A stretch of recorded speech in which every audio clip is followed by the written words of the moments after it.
안녕하십니까. 반갑습니다. 순천 리빙TV 율성소 조정서입니다.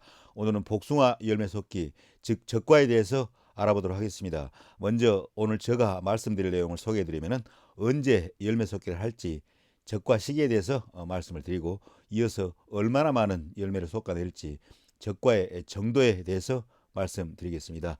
그리고 나서 어느 지점에 있는, 그리고 어떤 열매를 솎아낼지, 적과 대상과 방법에 대해서 말씀을 드리겠습니다.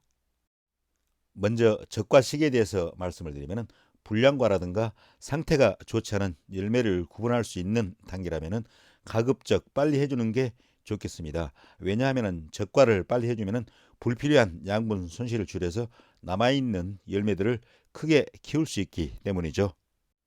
하지만 적과를 너무 이른 시기에, 그리고 한꺼번에 너무 많이 하면은 나무의 연양 생장을 촉진해서 도장지들이 많이 튀어나올 수 있고 생리적 낙과가 유발될 수 있기 때문에 단계별로 나누어서 조금씩 해 나가는 게 더욱 바람직하겠습니다.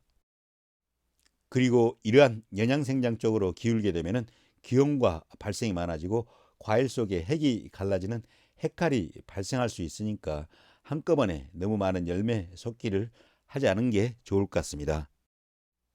일반적으로 복숭아 적과는 3단계에 걸쳐서 하게 됩니다.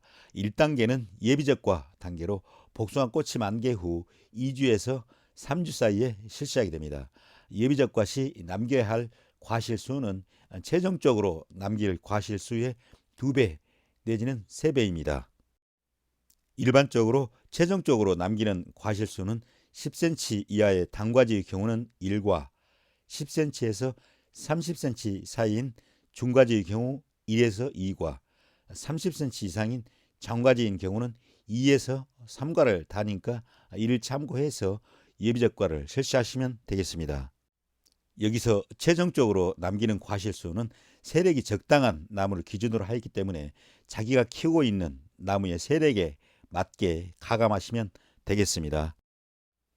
2단계는 정리적과 단계인데요. 복숭아 꽃이 만개 후 40일 전후로 실시를 하면 됩니다.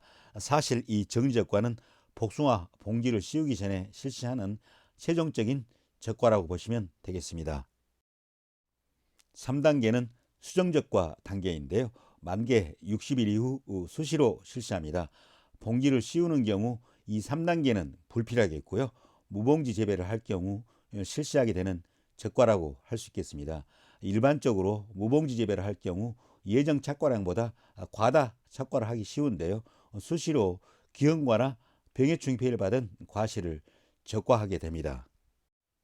적과 시기에 대한 저희 개인적인 경험을 말씀드리면은, 적과 대상 과실에 대해서는 뒤에 가서 또 자세히 말씀을 드리겠지만은, 과실 상태와 상관없이 무조건 제거해야 할 과일들은 주지나 부주지 선단부에 달려 있는 과실이나 가지 등위에 달린 과실인데요. 이러한 것들은 시기에 상관없이 일찍 제거해 주는 게 좋을 듯 합니다.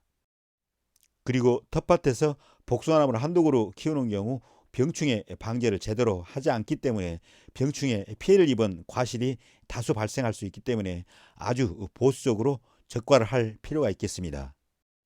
그리고 2년생이나 3년생 복숭아나무 경우 과실이 달리는 숫자가 그리 많지 않기 때문에 아주 보수적으로 적과를 하든지 아니면은 아예 적과를 하지 않아도 무방하겠습니다.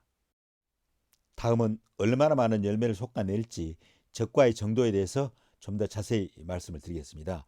앞에서 제가 단과지의 경우는 1과, 중과지의 경우는 1에서 2과, 장과지의 경우는 2에서 3과를 최종적으로 착과시킨다고 말씀을 드렸었는데요.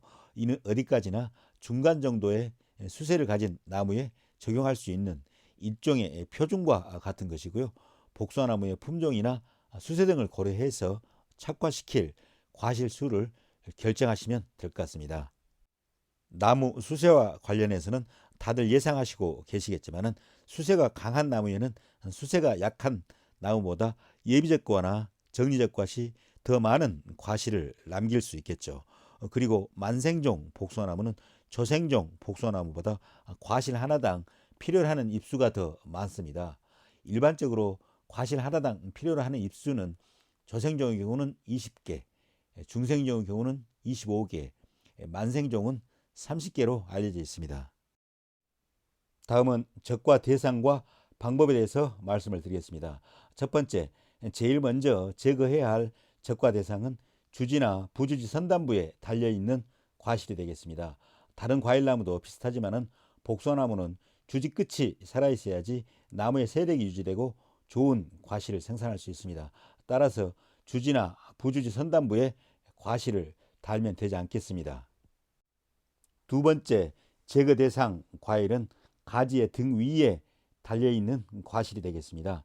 가지의 등 위에 붙어 있으면 햇빛에 과다 노출이 돼서 열과가 생길 수도 있고요. 또 그리고 낙과의 가능성도 상대적으로 높다고 하겠습니다. 그리고 무엇보다도 봉지 싸기 아주 불편하겠죠. 그래서 제거를 해야 되겠습니다.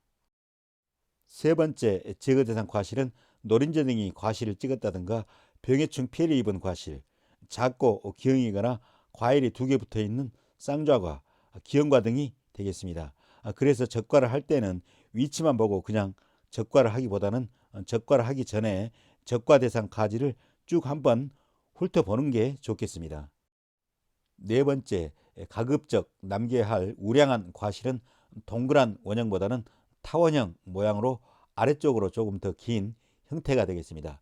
약간 타원형의 과실이 대과로 크고 형태가 좋은 정형과로 커갈 가능성이 높습니다.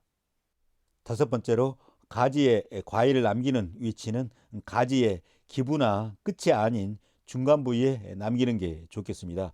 중간 부위에 있는 과일이 대과로 클 수 있고 품질 좋은 과일이 생산될 수 있겠습니다.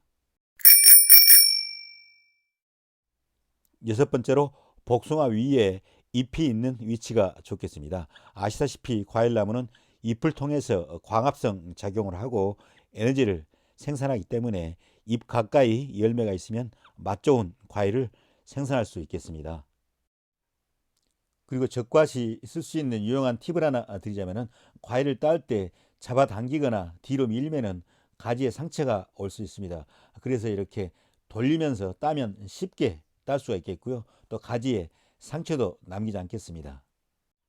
그리고 어린 과일은 만지면은 꼭지가 흔들려서 쉽게 떨어질 수 있기 때문에 남길 과일은 만지지 않는 게 좋겠습니다. 그리고 적과할 때쯤 해서 도장지가 올라오기 시작할 건데요. 도장지를 보시면은 적심을 해서 영양 생장 쪽으로 양분을 뺏기지 않도록 조치를 취해주는 게 좋을 듯 합니다. 그럼 이걸로써 오늘 프로그램을 마무리하겠습니다. 늘 저희 순천 리빙TV를 시청해 주셔서 고맙고요. 오늘 하루도 즐겁고 행복한 시간 되시길 바랍니다. 감사합니다.